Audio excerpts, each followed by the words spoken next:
Samantala, ating antabayanan ang mga ulat mula sa ating mga kapatid na himpilan sa probinsya para sa regional news. Balita mula sa lalawigan sa bawat rehiyon ng ating bayan.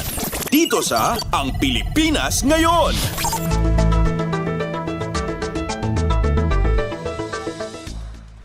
Narito na ang bugson ng ating mga regional news. Dumako muna tayo sa rehiyon ng Luzon. Pagdiriwang ng National Disability Rights Week, gagawin ng lokal na pamahalaan ng Lingayen sa pamamagitan ng iba't ibang aktibidad kabilang ang Sports Fest at Medical Mission. Narito ang buong balita na ihahatid sa atin ni Roel de Guzman mula sa Dagupan. Nantarya sa lokal yung gobyerno na bali na Lingayen, dyan pa nang idaulo na Municipal Social Welfare and Development Office o MSWDO, tan Lingayen Federation of Persons with Disabilities na nanduruman aktibidad ni Pakar at selebrasyon na National Disability Rights Week. Unong at sa impormasyon yan ang lapod Lingayen Information Office, Natanya Ago, July 17, nagawa sa Sports Festival no inar-iray persons with disability na balay at mampakasilan at galawya basketball tan badminton. Walay nagawa yung Medical tan Dental Mission no July 26, tan Consultative Forum no July 31. Samput yung aktibidad so nagawan Health and Wellness Program para persons with disability na balay no August 2. Amin yan aktibidad at gawaan dyan Lingayen Civic Center tan suportado na LGU dyan panangiyuna ng Mayor Leopoldo Batawil. Sa National Disability Rights Week at sa Simban in Qatar dyan bansang Pilipinas, ang piyanay na oras tan atensyon so panangisulong na panabigan na aray persons with disability. Malalapod Radyo Pilipinas Dagupan, Shak si Roel de Guzman para Radyo Pilipinas World Service. Balita mula sa lalawigan sa bawat rehiyon ng ating bayan. Dito sa Ang Pilipinas Ngayon. Inyong napakinggan ang ulat ni Roel de Guzman mula sa Dagupan. Dakuin naman natin ang bontok, kabuhayan at kaunlaran ng kababayang katutubo ng Department of Agriculture na nakakatulong upang mabigyang kapangyarihan ang mga Indigenous Peoples Organization upang makapag-ambag sa paglago ng ekonomiya ng bansa. Ang kabuang ulat ihahatid naman sa atin ni Donna Kawis Balio. Tarigagay ti Department of Agriculture, ababaan iti kabuhayan at kaunlaran ng kababayang katutubo wenno 4K program ma-empower ti Indigenous Peoples Organizations wenno IPO tapno makatulong da iti panagduras ti ekonomiya ti pagilian. Sigon ken ni DA CAR PEO Charles Pikpikan ranta ti 4K program ang mapaduras ti ancestral domains ti IPOs. Manipod ng rugi ti programa iti 2021 na ipatungpal ti 4K program iti tinungdan Benguet, Mabungtot, Lubwagan, Kalinga, ken Tubo Abra. Iti 2023 na inayon mo ti Kadaklan, Barlig Mountain Province. Sigon ken ni Pikpikan, ti maysa a pagsayaatan ti programa ket ti IPO mismo ti mangplano ken mangbigbig no anya ti kasapulan da a proyekto. Kinunapay ti DA adagiti proyekto a maipatpatungpal iti pilot areas ti programa ket livestock, poultry ken crop production ken dumapay as support facilities ken trainings. Manipod bontok, Donna Kawisbalyo para as Radyo Pilipinas World Service. Balita mula sa lalawigan sa bawat rehiyon ng ating bayan. Dito sa Ang Pilipinas Ngayon.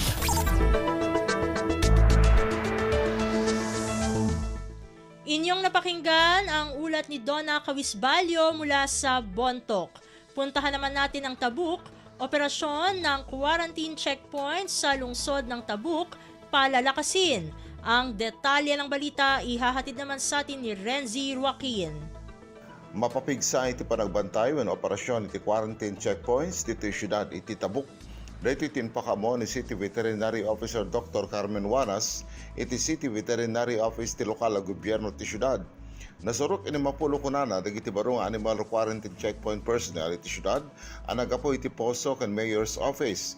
In paluwag ni Wana sa dagitoy ket naikkan iti barong akam kas agbantay kadagiti quarantine checkpoints ti syudad. Masara kan daytoy iti barangay Malanaw, Balong, Dupag, San Julian, Kalagdao ken Bolanao. kabayatan ito orientation na ipalawag kadagiti barong animal quarantine officers ron niya iti aramidenda kadagiti animal quarantine checkpoints kasi iti panangkita iti certificate kan permits para iti animal poultry kan meat products. Naawan dagito nga papeles wenno dokumento may subni iti nagapuan dagito a produkto. In palawag ni Dr. Wanas nga pasat da ito nga adang iti pananglapad kadagiti ding wenno karne nga daan sakit kasi iti ASF wenno African Swine Fever. Manipod dito ay DCRK Tabuk City, Renzer Joaquin para iti Radyo Pilipinas World Service. Balita mula sa lalawigan sa bawat rehiyon ng ating bayan. Dito sa Ang Pilipinas Ngayon.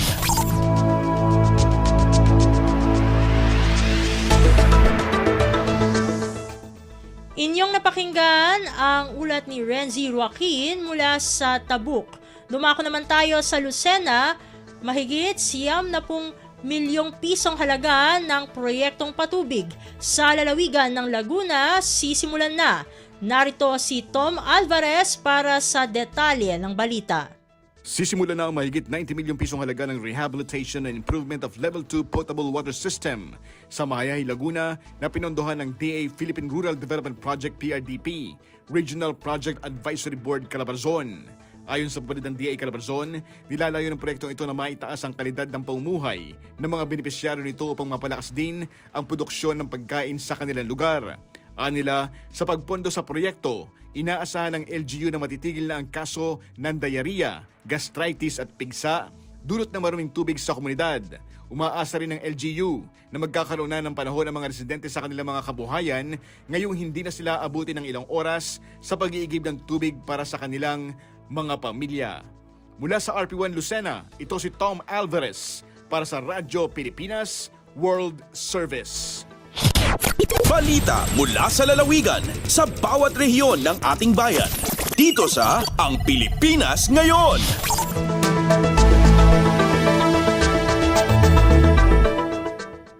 Inyong napakinggan ang ulat ni Tom Alvarez mula sa Lucena. Dumako naman tayo sa Palawan, kaso ng rabies sa Mimaropa lampas na sa 100. Ang kabuang ulat ihahatid sa atin ni Lizel Pilapil mula sa Palawan.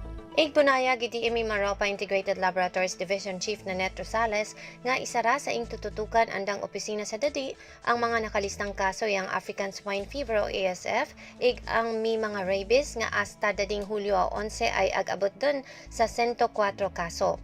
Sa programang arampangan sa agrikultura, asambit i Rosales nga ang akalistang bilang nga dya alin sa 170 nga samples na natest alin sa ibang probinsya ang Mimaropa. Makunta na akalista sa Marinduque ang madasig nga kaso ang rabies nga 78 alin sa 88 nga samples. Agatasun digi ang Romblon nga nasa 17 alin sa 26 nga samples ikatlong Oriental Mindoro nga may 14 nga kumpirmadong may kaso ang rabies. Sa Palawan makunta na ay midyandang 4 nga ag positibo alin sa 17 nga samples ig pinakamaiti ang Occidental Mindoro nga sa kabilig lamang. Tingitigi padayon nga ig papademdem i Rosales nga ambligan ang ig sasagod nga mga ayep life pa ang tiyo ig kung pwede ay igutan o akakulong dya sa seled ang solar para hindi agwasag ang rabies. Alindigi sa Radyo Pilipinas, Palawan, dya si Rizal Pilapil para sa Radyo Pilipinas World Service. Balita mula sa lalawigan sa bawat rehiyon ng ating bayan. Dito sa Ang Pilipinas Ngayon.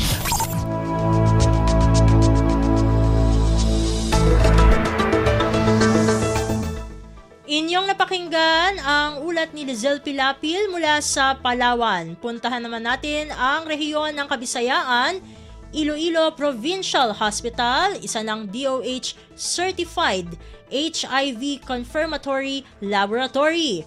Narito si Bing Pabiona para sa balita mula sa Iloilo.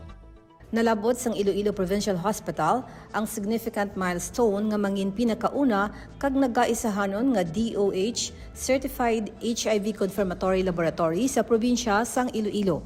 Sa sertipikasyon nga ila nabaton, ang Iloilo Provincial Hospital maka-perform na ini sang testing kag confirmatory laboratory procedures pareho sang HIV/AIDS testing kag rapid HIV diagnostics algorithm confirmatory test.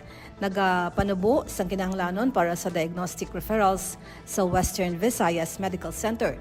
Dugang nga serbisyo sa pagpabakod sang kapabilidad sang Iloilo Provincial Government Group of Hospitals sa paghatag sang HIV/AIDS preventions, pagbulong kag pagsuporta sa mga pasyente. Sa karon, ang Iloilo Provincial Government Group of Hospitals mayara na sang 3 HIV/AIDS treatment centers. Ang Representative Pedro G. Trono Memorial Hospital sa Gimbal, Jesus M. Colmenares District Hospital sa Balasan, kag Iloilo Provincial Hospital sa Pototan. Gikan sa Iloilo, Bing Pabiona para sa Radyo Pilipinas World Service.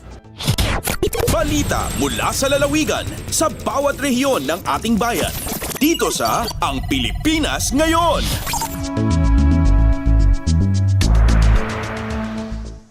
Inyong napakinggan ang ulat ni Bing Pabiona mula sa Iloilo. Dumako naman tayo sa Calbayog. 2024 Oplan Balik Eskwela Interagency Task Force Convergence isinagawa ng Department of Education Calbayog. Ang detalye ng balita ihahatid sa atin ni Suzette Pretencio. Sa pagpreparar sa anti-arabot nga pag-abri sa klase, ang Department of Education o DepEd Schools Division Calbayog nagdumara sa 2024 Oplan Balik Eskwela Interagency Task Force Convergence kakulop Hulyo 16. Ginatinderan ini sa mga magkadordilain nga lokal ug nasyonal nga ahensya sa gobyerno. Sa mensahe ni OIC Schools Division Superintendent Dr. Margarito Cadayon Jr., iya ginhatagan doon nga tanan in may ada responsibilidad sa edukasyon sa kabataan. Durante sa aktibidad, gindiskusyon ang mga magkadordilain nga issue o concern bahin sa pag-abri sa klase o pag-eskwela sa kabataan. Basar sa report sa DepEd Calbayog, ang natural disaster, heat exhaustion, anxiety attack, traffic management, fire emergencies ng seguridad sa kabataan o personahe sa eskwelahan ang pipira sa mga primera nga issue nga ginatubang sa mga eskwelahan sa syudad sa Calbayog. Tikang sa Radyo Pilipinas Calbayog, ini si Suzette Pretencio para sa Radyo Pilipinas World Service. Balita mula sa lalawigan sa bawat rehiyon ng ating bayan. Dito sa Ang Pilipinas Ngayon.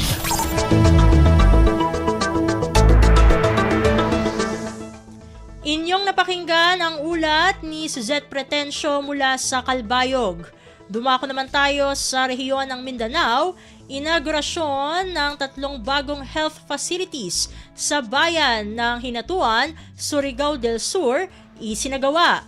Narito si Raymond Aplaya para sa balita mula sa Tandag. Tulo ka mga bagong health facilities sa lungsod sa Hinatuan, Surigao del Sur ang baguay lang giinagurahan. Ilang kuban kini sa Super Health Center, Mental Health and Wellness Center ug ang Mental Health Transitional Treatment Facility. Gipangunahan ang blessing and inauguration ceremony nila Municipal Mayor Shem Garay, Vice Mayor Attorney Tito Canido III ug mga miyembro sa Sangguniang Bayan. Anausab ang presensya sa mga personay sa Municipal Health Office sa pagpangulo ni Municipal Health Officer Dr. Emily Viola. Gilauman nga pinaagi sa mga pasilidad matagan og masayon nga access ngadto sa primary health care services, ingon man medical consultations ang mga residente sa mga lungsod, ingon man kadto mga nanimuyo sa magkasigbit nga mga lugar. Ang pagkatukod niini nagpakita usab sa padayong pagpaningkamot sa lokal nga panggamhanan diha sa pagpatuman sa mga programa nga alang sa ikaayo sa panglawas sa mga konstituente niini. Gikan sa Radyo Pilipinas Tandag, kini si Raymond Aplaya alang sa Radyo Pilipinas World Service. Balita mula sa lalawigan sa bawat rehiyon ng ating bayan. Dito sa Ang Pilipinas Ngayon.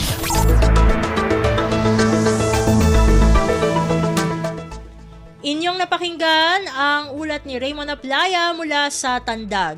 Puntahan naman natin ang Holo. Nasa 60 bagong nagtapos sa kolehiyo sa Sulu benepisyaryo ng Ministry of Labor and Employment. Ang kabuang ulat ihahatid naman sa atin ni Fatma Gino. Biya panobihaon sinayhan Ministry of Labor and Employment atawa Mole Sulu Field Office inbang sa Moro Internship Development Program atawa BIDP amin na Government Internship Program pagtawakon sina Department of Labor and Employment atawa DOLE.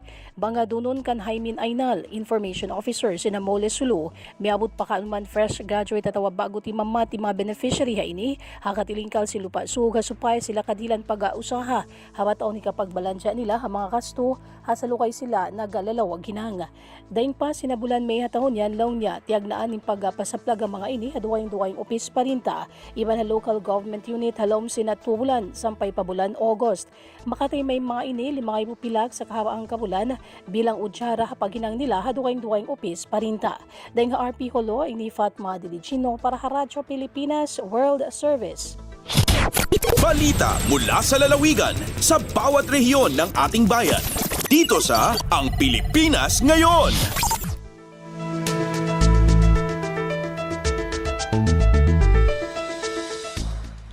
Inyong napakinggan ang ulat ni Fatma Gino mula sa Holo.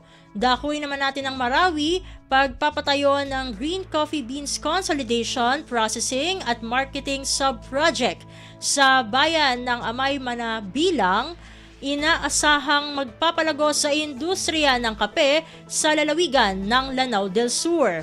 Ang detalye ng balita, ihahatid naman sa atin ni Johania Yusof. Pangbalanso isa ko mga sub-project para ko suporta ko coffee production si Isa Bangsamoro. Isa si Iya St. Mary of Downtown Farmers Organization Incorporated, aamay manabilang Lanao del Sur, gulalan ko Green Coffee Beans Consolidation Processing and Marketing Sub-Project ay malaan tapyan na sukapakalawlad o Arabica Coffee. Giyamyaloy a cooperative na kilala isa ko mga producers Arabica Coffee si Isa Mindanao. Kabasa i St. Mary of Downtown Farmers Chairperson Mary St. Gani na sira ni Pad ko pagampaganay mga coffee growers sa Lanao del Sur ay antapiran na makaulad o dinandakal so pumamasaan ko kapiran. Gyo project na Pad ko bigan sa pondong gulalan ko second additional financing ag European Union co-financing grant. Ay mala padabangkiran na so kapakaadniran sa mga storage facility, harvest agu post-harvest facility agu Padzampan. Gyo si Johania Yusof puun sa Marawi para sa Radyo Pilipinas World Service. Balita mula sa lalawigan sa bawat rehiyon ng ating bayan. Dito sa Ang Pilipinas Ngayon.